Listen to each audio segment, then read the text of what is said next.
Po. Omzo Dollar. Young Fief. Message summiese. Omzo Dollar nee na fan si dibi man beutalouma de damay ngénte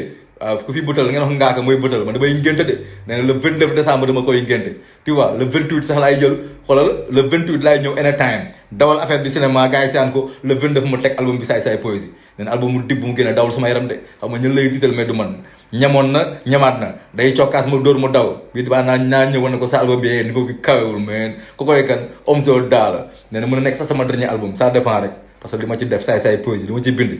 non lii ba non Omzo ñi ngi xaar quoi Omzo mii ndakate gënee naa gars yi wax nañ ne day daw day saaxee da saaxewul de Omzo Dollar sama gars yi ngeen ko xaar 29